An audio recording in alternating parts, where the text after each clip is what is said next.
심리적 안정감에 대해서 조금 더 말씀을 좀 드려보려고 하는데요.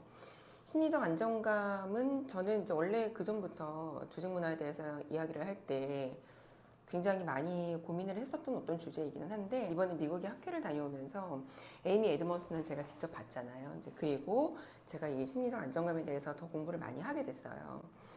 그래서 일단 심리적 안정감이라고 하는 거는 1950년대부터 사용되던 개념이었고, 그 이후에 많은 학자들이 계속적으로 이제 고민을 했었던 개념이에요. 마침 구글에서 그러니까 탁월한 팀의 어떤 특성을 찾아보기 위해서 내부적으로 어떤 연구를 하게 됩니다. 구글 내부의 80개 팀을 대상으로 5년간, 그 탁월한 팀은 어떠한 조건들이 있을까? 그런데 우리가 보통 연구를 할 때 가장 기본적으로 이제 보는 게 인구 통계학적 변인들이죠. 예를 들어 뭐 성별에 대한 거, 나이에 대한 거, 경력에 대한 거, 학벌에 대한 거, 인종에 대한 거 이런 거.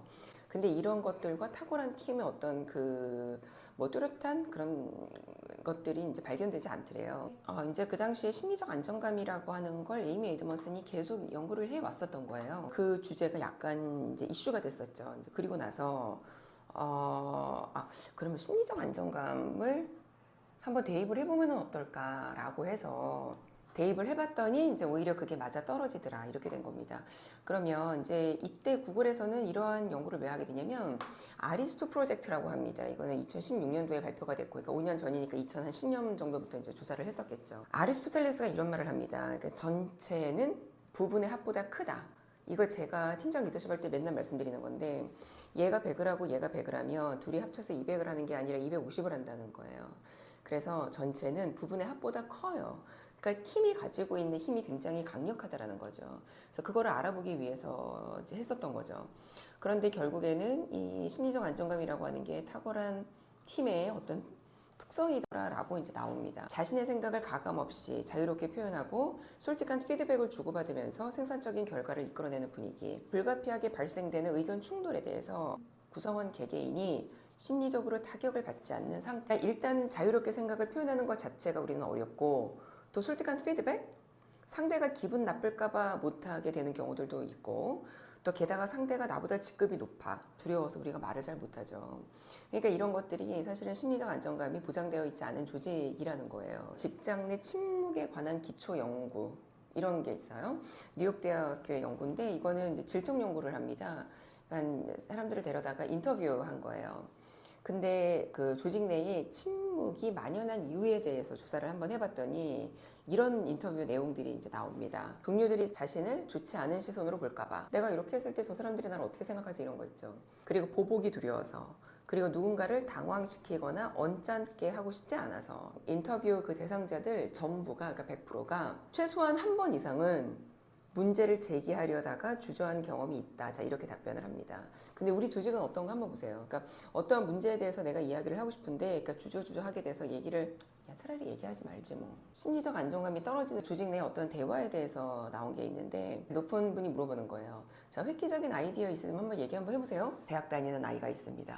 대한민국이 아니라 이제 미국의 조사라는 겁니다. 그러니까 미국도 우리랑 별반 다르지 않은 것 같아, 이런 걸 보면. 오너나 CEO, 얘 눈치를 볼 수밖에 없잖아요. 리더십이 얼마나 중요한지가 나오는 거죠.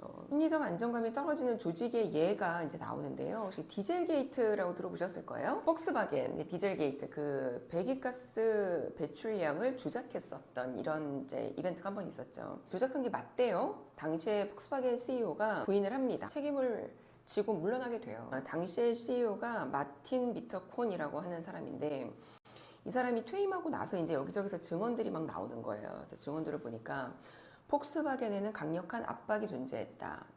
대표님은 존경의 대상이었지만 두려움의 대상이기도 했다.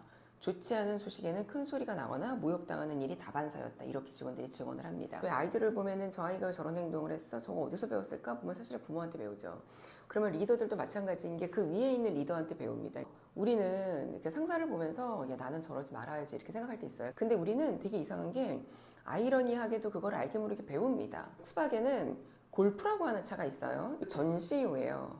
실제 그 다임클라이슬러라고 하는 회사의 CEO랑 대담을 하는데, 이제 다임클라이슬러의 CEO가 물어본 거예요. 폭스바겐 CEO한테.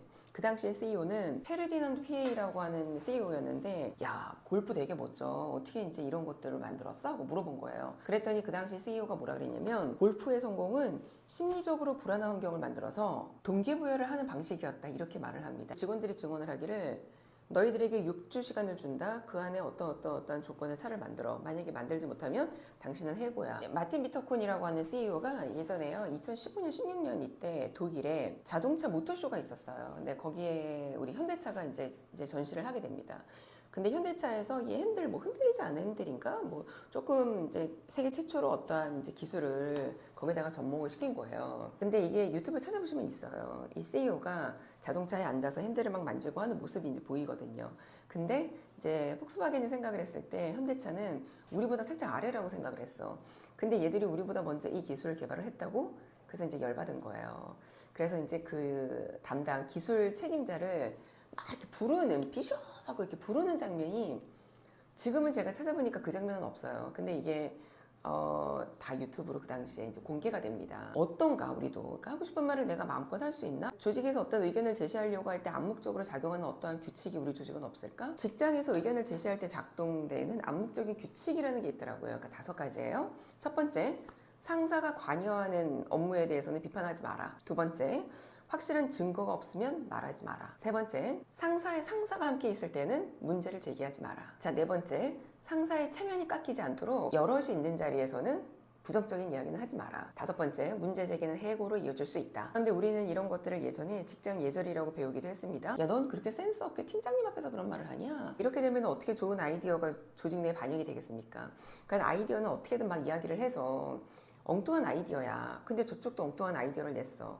근데 이 엉뚱한 아이디어가 합쳐져가지고 대단한 아이디어가 만들어질 수도 있거든요. 근데 이런 것들을 차단을 이제 하는 거죠. 제가 꼭 강의를 마치고 질의응답 시간 같은 거를 갔습니다.